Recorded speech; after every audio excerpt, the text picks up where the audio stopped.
추억의 인사 아시죠? 아주 오래전에 처음 시작했던 인사입니다. 이 인사부터 시작했었습니다. 옆에 계신 분 인사합니다. 당신은 사슴인가 봐요. 내 마음을 녹용하시겠습니다. 시작.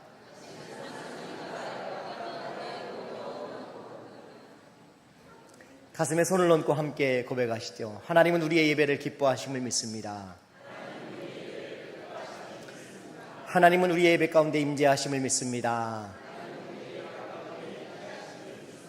하나님은 예배를 통해 가장 확실하게 말씀하심을 믿습니다. 아멘. 조금 추우시죠? 예. 추우시죠? 예. 예. 안 추워요? 안 추워요? 안 춥다고 하십니다. 냅두시도록. 안 추우시대요. 예. 네. 이제 더울 겁니다. 예. 마을버스 종점에서 버스를 탄 사나이가 있었습니다. 아마 젊었을 때 껌을 좀 씹었을 것 같은 그런 사람이 종점에서 마을버스를 탔습니다. 한 5분, 10분 기다렸는데 차가 출발하지 않으니까 짜증이 나는 거예요. 이 사람이 이렇게 말합니다. 기사 양반, 이 똥차 언제 출발합니까? 기사분이 가만히 듣고 웃으면서 나지막한 소리로 이야기하십니다. 똥이 다 차면 갑니다. 사실 똥이 아니라 때가 차야 가는 것이지요. 모세가 때가 찼습니다. 하나님의 부름을 받은 것입니다. 모세가 하나님의 부름을 받을 당시 이스라엘 백성들의 고통이 극에 달하고 있었습니다. 제가 종종 인용하는 책 가운데 야살의 책 생각나시죠? 성경에도 그 책을 인용한 내용이 나옵니다.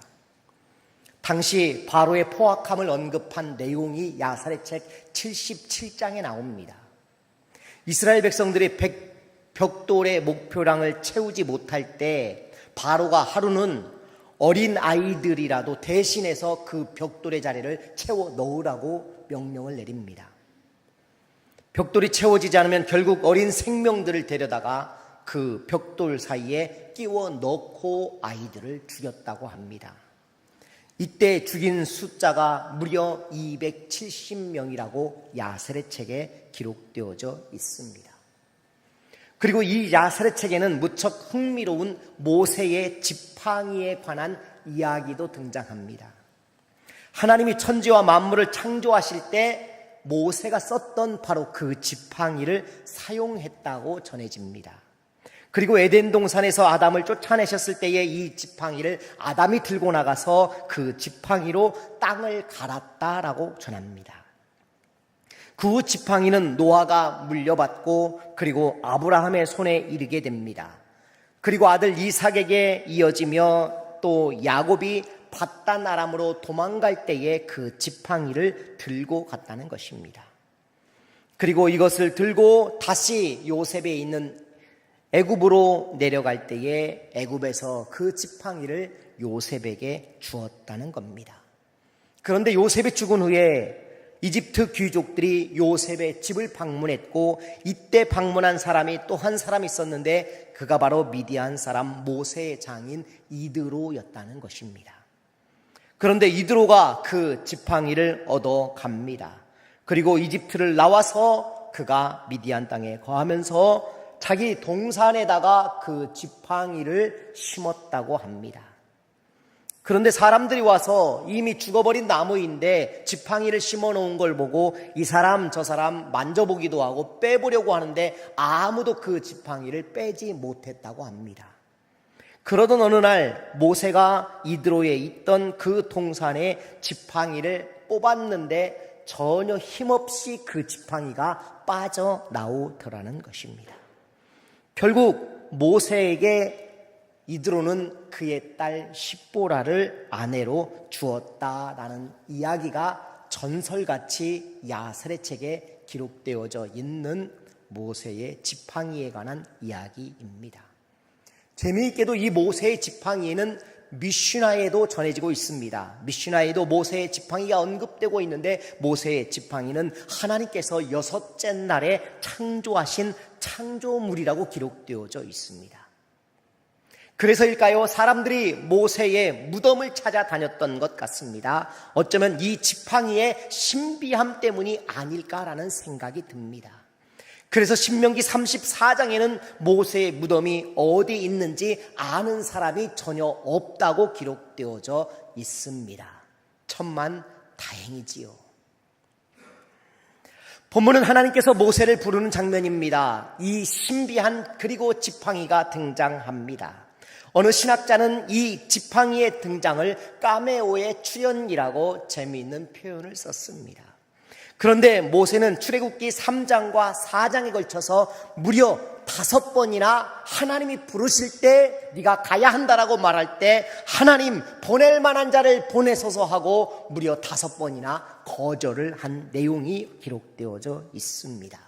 심지어 오늘 본문에 이적을 보여줌에도 불구하고 그는 마지막까지 거절하게 됩니다. 언젠가 총회에서 전화가 왔습니다. 직원이 전화가 왔어요. 저에게 강의를 요청하는 내용이었습니다. 그런데 그 세미나를 가만히 들여다보니까 강사들이 서울의 대형교회 목사님 그리고 신학교 교수님들이 주로 강사로 활동하시더라고요. 단호하게 거절했습니다. 그랬더니 2번, 3번 전화가 옵니다. 그래서 제가 그 담당 직원에게 이렇게 물었습니다. 목사님, 제가 그 일을 할 수 있는 역량이 될까요? 물었더니 그분이 이렇게 말합니다. 목사님께서 가장 적임자입니다. 이렇게 말합니다. 그럼 좋습니다. 하겠습니다. 당신이 책임지십시오. 이렇게 이야기를 했습니다. 교회에도 이런 일은 무척 자주 일어나는 일입니다. 집사님, 권사님, 이것 좀 이번에 맡아주시지요 라고 부탁을 드리면 아니에요 목사님, 저는 절대로 그런 거 할 수 있는 사람이 아닙니다. 부족합니다. 아니요, 제가 보기에 가장 적임자세요 라고 말씀을 드려도 한사코 거절하는 사람들이 있습니다. 오늘 본문의 모세와 같은 태도입니다. 우리는 종종 나 자신보다 나를 지켜보는 사람들이 나를 더 잘 알 때가 있다는 사실을 기억하셔야 합니다. 하물며 하나님께서 우리를 지으셨고 만드셨습니다. 그런데 하나님이 부르시는데 모세는 거절하고 있는 것입니다. 그런 모세에게 하나님께서 이적을 보여주셨습니다.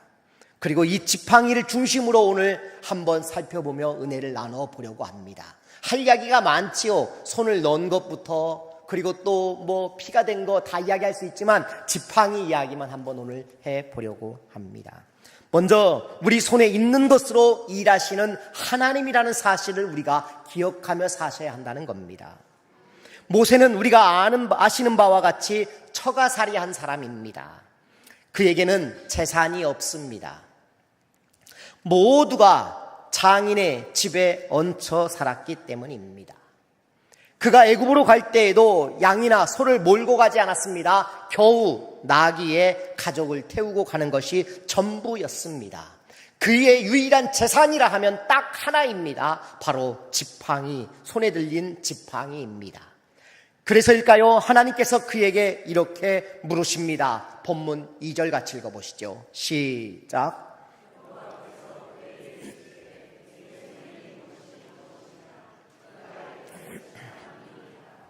아멘. 여러분, 저는 이 질문이 무척 어색하다고 생각합니다.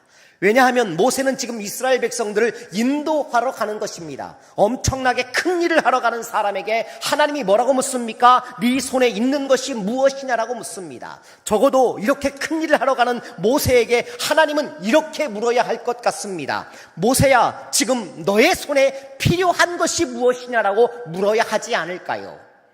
그런데 하나님은 그렇게 묻지 않으십니다. 네 손에 있는 것이 무엇이냐고 물어보고 계신 것입니다. 그렇습니다. 하나님은 손에 필요한 것을 채우셔서 일하시는 하나님이 아니라 손에 있는 것으로 일하시는 하나님인 것을 여러분 우리가 아셔야 하는 것입니다. 왜요? 그래야 우리가 하나님의 일을 하게 되는 것입니다. 지팡이의 힘이 아니라 하나님의 힘입니다. 지팡이는 도구일 뿐 주체는 바로 우리 하나님이라는 사실을 잊어서는 안 되는 것이지요. 2002년에 아주 재미있는 경매가 있었습니다. 오래된 영화의 소품들을 경매하는 경매였습니다. 가장 비싸게 팔린 것이 이날 외계인 영화 E.T.라는 영화가 있었습니다. 이 영화에 사용되어졌던 모형이 30억이 넘게 팔렸습니다. 놀라지 않으실 줄 예상했습니다. 마릴리 먼로가 착용했던 검정색 드레스가 있었습니다. 이 옷이 얼마에 팔렸느냐? 25만 6천 달러, 우리 돈 3억 4천만 원에 낙찰이 되었습니다. 옷 한 벌에 3억 4천. 여기 흥미로운 경매 물건이 또 하나 나오는데요.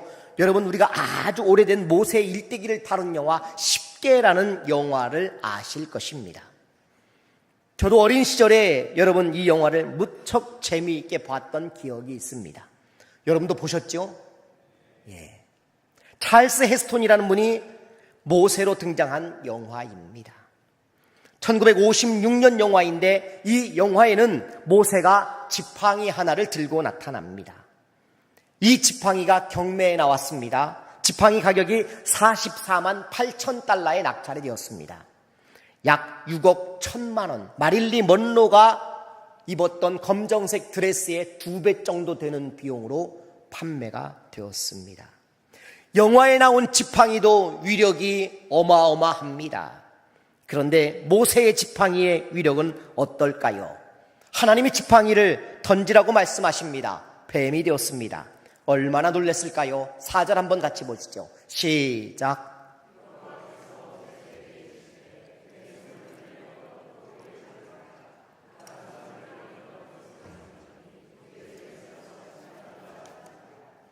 아멘. 저는 절대 못할 것 같습니다. 뱀은요, 새끼도 무섭고 그림도 무섭습니다. 저는 차도 BMW는 안 탑니다. 그 정도로 뱀이 무섭습니다. 여러분, 토끼를 잡으려면 어디를 잡아야 한다고 합니까? 귀. 닭은 어디를 잡을까요? 날개를 잡습니다. 고양이는 어디를 잡을까요? 목덜미를 잡지요. 사람은 어디를 잡을까요? 그랬더니 어떤 사람 멱살 그럽니다. 사람은 어디를 잡을까요? 마음을 잡아야 합니다. 뱀은 어디를 잡습니까? 어디요? 머리를 잡아야죠. 모가지를 잡아야 합니다. 뱀도요. 그런데 이 하나님은 꼬리를 잡으라고 지금 말씀하고 계십니다. 모세가 뱀을 모르는 사람이 아닙니다. 광야에서 얼마나 많은 뱀들을 보았겠습니까? 꼬리를 잡으면 물리는 것입니다. 그런데 하나님이 지금 꼬리를 잡으라고 명령하고 있습니다. 여기 뱀이 무엇일까요? 뱀은요, 바로의 상징인 것 같습니다. 파라오의 상징입니다. 저 파라오의 이마에 보십시오. 파라오가 쓰는 왕관에는 저렇게 뱀이 달려 있습니다. 한 마리도 아니고 어떤 파라오는 저렇게 2마리가 쌍으로 달려 있습니다. 굉장히 무섭죠. 여러분, 죽어서도 파라오들은 여전히 그의 머리에 뱀이 있습니다. 광야의 독사는 두려움의 존재였습니다. 수시로 사람들이 사는 천막까지 드나드니 얼마나 무서웠겠습니까? 그 두려움을 이기려고 결국은 신격화한 것이 바로 뱀이었던 것입니다. 그렇습니다. 하나님은 모세에게 미리 보여주셨습니다. 모세야, 네가 파라오를 잡게 될 것이다. 모세야, 파라오가 너에게 굴복하게 될 것이라는 걸 지금 하나님이 미리 보여주고 계신 것입니다. 하나님은 지금 모세에게 있는 것으로 일하시겠다고 보여주신 기적입니다. 그런데 여기에 가공할 만한 무기를 주신 것이 아니라 너에게 있는 것이면 족하다고 말씀하신 하나님의 말씀에 우리가 귀를 기울여야 하는 것입니다. 너에게 필요한 것이 무엇이냐가 아닙니다. 너에게 지금 있는 것이 무엇이냐고 물으시는 하나님의 음성을 우리도 들을 수 있기를 주의 이름으로 축원합니다. 그렇습니다. 우리에게 이미 주신 것으로 일하시는 하나님이시기 때문입니다. 두 번째, 지팡이로 모세는 울기도 하지만 웃기도 한 인생을 산 사람입니다. 모세의 지팡이는 엄청난 힘이 있습니다. 나일강을 지팡이로 쳤을 때 강물이 피가 되지요. 하늘을 향해 들었을 때에는 불과 우박이 되었습니다. 홍해로 그 지팡이를 내밀었을 때에 강이 벽이 되고 마른 땅이 되었습니다.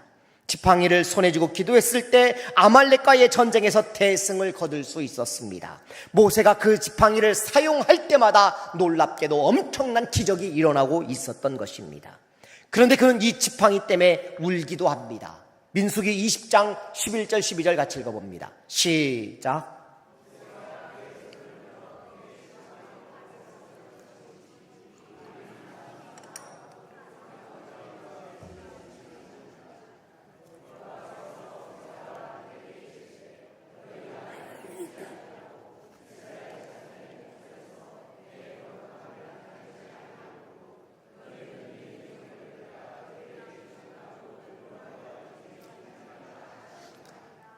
아멘. 무리바에서 일어난 사건입니다. 명령하여 물을 내라는 하나님의 말씀이 있었음에도 불구하고 모세가 반석을 2번 친 것이 화근이 되었습니다. 여러분, 가끔 하나님도 이해하기 어려울 때가 있지요. 지팡이 2번 쳤다고 가나안에 못 들어가게 하신 하나님이십니다. 남자들이 여자들을 이해 잘 못하는 게 있습니다. 티셔츠 한 장 사러 갔는데 2시간을 30군데를 돌아다닙니다. 그리고 결국 어디로 갈까요? 처음 갔던 집에 가서 티셔츠 안 사고 바지 사가지고 집에 돌아옵니다. 전화를 하면 보통 2시간씩 합니다. 좀 끊어 이렇게 말하면 그때서야 끊을 때 이렇게 말하고 끊습니다. 자세한 건 만나서 이야기하자. 참 이해하기 어려울 때가 있습니다. 우리 하나님도 이해하기가 어려울 때가 종종 있습니다. 그러나 그건 하나님의 뜻이기에 우리가 순종할 수밖에 없는 것입니다. 지팡이 2번 쳤다고 모세를 가나안에 못 들어가게 하신 하나님이십니다. 이 일로 모세는 가나안에 들어가지 못합니다. 그야말로 모세의 지팡이는 모세를 웃게도 했지만 울게도 한 것입니다. 터키 이스탄불에 토프카피 박물관이라는 데가 있습니다. 이 박물관에 아주 재미있는 전시물이 하나 있습니다. 모세가 사용했던 지팡이가 전시되어 있습니다. 바로 저 지팡이입니다. 그 당시 모세의 지팡이라고 믿을 수 없을 것 같습니다. 저는 믿지 않습니다. 그런데 저 지팡이가 모세의 지팡이라고 전시가 되어져 있다고 합니다. 그러나 이 지팡이는 당시 목동들이 그리고 모세가 사용한 정말 평범한 막대기에 지나지 않는다는 점입니다. 이 지팡이의 두께는 엄지와 검지를 맞닿았을 때의 정도의 두께, 그리고 길이는 1m 겨우 조금 넘는 길이의 막대라고 합니다. 앞에서 언급한 10개의 찰스 헤스톤의 지팡이보다 박물관의 막대기가 사실은 훨씬 더 역사적 사실에 근접한 지팡이라고 저는 생각합니다.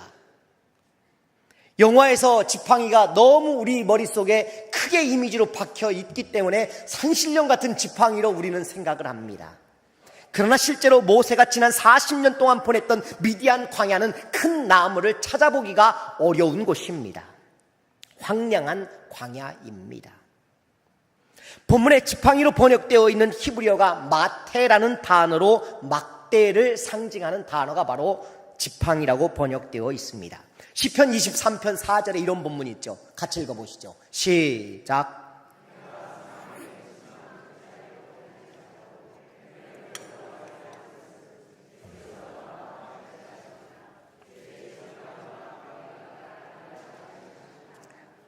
아멘.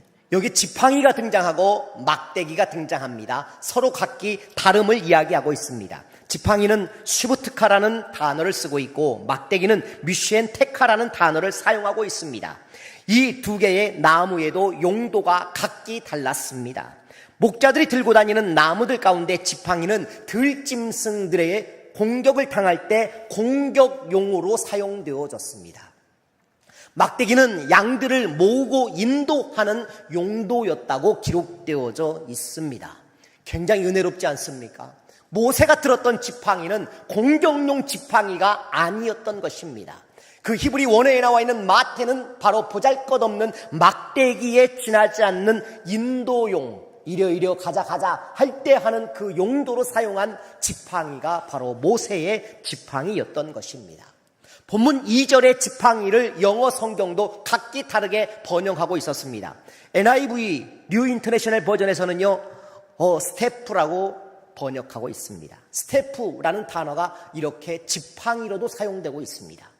그리고 킹 제임스 버전에서는요, 롯이라는 단어를 사용하고 있습니다. 막대기, 각기 다르게 번역하고 있었습니다. 자, 그렇다면 우리가 한번 상상해 보시죠. 모세가 위험찬 지팡이가 아니라 보잘것없는 막대기 하나를 손에 들었습니다. 그리고 태양의 신이라 불리는 바로 앞에 섰습니다. 남루한 옷에 해진 신발 80이 넘은 노인이 파라오 앞에 선 것입니다. 파라오는 그런 모세를 보고 제 생각에는 웃었을 것 같습니다. 아무리 보아도 모세의 행색으로 보아 그저 웃었을 것만 같습니다. 그런데 하나님은 지팡이를 주셨습니다. 그런 그에게 지팡이 하나를 주셨습니다. 왜요? 나를 기억하라고. 이것이 오늘 매우 중요한 키포인트입니다. 나를 기억하라는 것입니다. 모세야, 걱정하지 말아라. 나를 기억하라. 내가 너와 함께 있겠다고 말씀하신 것입니다.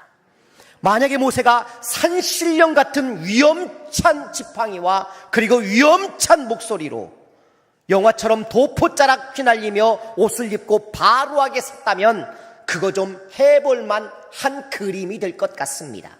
그런데 가장 초라한 행색 그리고 막가지 하나를 가지고 나타난 것입니다. 몰골이 아무리 봐도 민망하고 우스꽝스럽기 그지없습니다. 그런데 그가 든 막대기에 하나님이 함께하고 계신다는 사실입니다. 그런데 여러분, 신기합니다. 하나님은 모세에게 지팡이를 주셨습니다. 그리고 기억하라고 주셨습니다. 그런데 바로에게는 무엇을 주셨을까요? 10장 27절을 한번 읽어봅니다. 시작.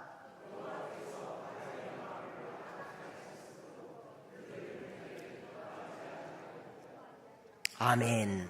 하나님께서 바로에게는 강팍하게 완악하게 하셨다라고 기록되어져 있습니다. 둘 다 하나님이 개입하신다는 거지요. 자, 보십시오. 모세가 들고 가는 지팡이를 바로가 눈으로 봅니다. 바로는 그 지팡이를 보면서 하나님을 경험하는 것입니다. 그런데 바로에게는 무엇이 있습니까? 강팍함을 하나님이 주시겠다고 약속하셨습니다. 그 바로의 강팍함을 보고 모세는 무엇을 보는 겁니까? 하나님을 보는 겁니다. 둘 다 하나님을 지금 면전에 보고 있는 대목인 것이지요. 이 강팍해 하신 마음, 출애굽기에만 무려 7번이나 완악하게 하셨다라고 기록하고 있습니다. 그렇습니다. 모세는 이 지팡이로 하나님의 능력으로 울기도 하고 웃기도 했던 사람입니다. 마지막 세 번째, 여러분, 그런데 순종하는 순간 주인이 바뀝니다. 하나님의 지팡이가 된다는 것입니다. 어느 병원에요, 건강검진을 하는데 남자가 찾아왔습니다. 소변을 바라오라고 컵을 하나 줬어요. 그런데 이 남자는 한참 있다 돌아왔는데 1.8리터 콜라병에다가 소변을 가득 담아왔습니다. 깜짝 놀란 의사가 웬 소변을 이렇게 많이 받았냐고 묻자 머리를 극적거립니다. 어쨌든 검사는 했습니다. 검사 결과가 나왔어요. 의사 선생님이 이렇게 말합니다. 아무 이상 없네요 라고 말합니다. 의사의 이 말이 떨어지자마자 이 사람은 집에 전화를 겁니다. 여보, 우리 가족 모두 건강하단다. 걱정 마라. 이렇게 말합니다. 여러분, 돈이 없으면 지혜라도 있어야 합니다. 모세가 지금 아무것도 가진 것이 없습니다. 그에게는 정말 가진 게 아무것도 없고 지팡이 하나가 전부인 것입니다. 광야에서 처가살이 하면서 보낸 정말 보잘것없는 그 모세의 삶이 막대기 자신이었을지도 모르겠습니다. 빈 털터리로 보잘것없이 노인에 불과한 그의 인생에 하나님이 찾아오셨습니다. 그토록 뺀질거리던 모세가 더 이상 하나님의 부름을 거절할 수 없게 되었습니다. 그는 가족과 함께 애굽으로 향합니다. 그런데 여기에 그의 순종이 시작되는 순간 성경은 그 지팡이의 주인이 바뀌었음을 말하고 있습니다. 20절 같이 읽어보시죠. 시작.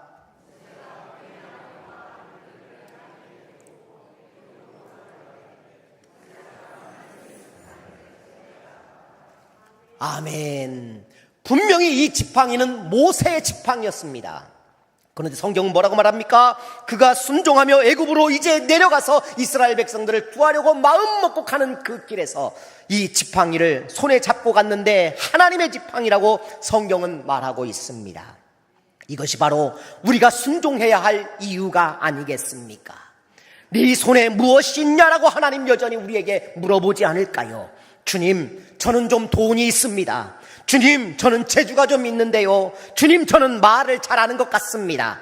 우리가 순종하는 순간 그것이 하나님의 지팡이가 될 수 있는 것입니다. 정채봉님의 콩신의 자녀 교육이라는 시가 있습니다. 아주 짧은 시인데 재밌습니다.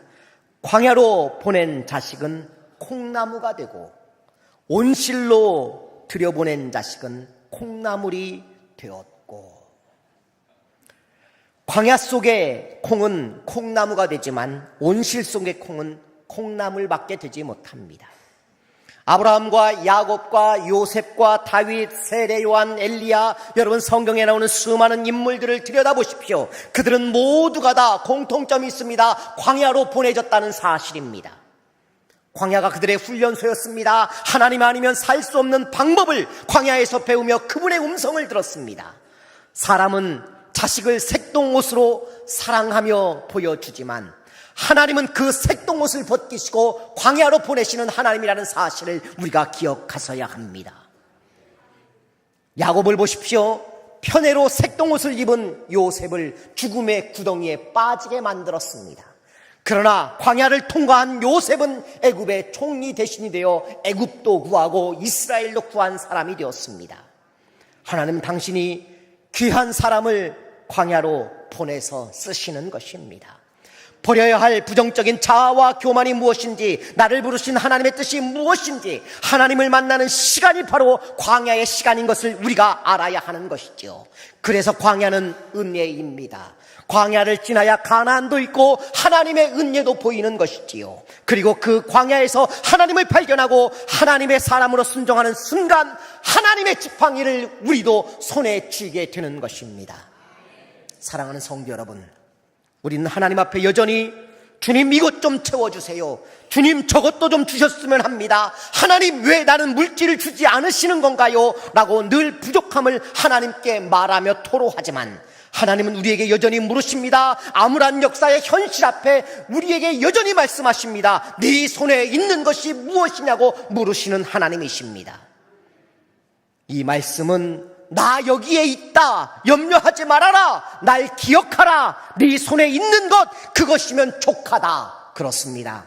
주님이 기억되어지는 삶을 우리가 살기를 원합니다. 기도하겠습니다.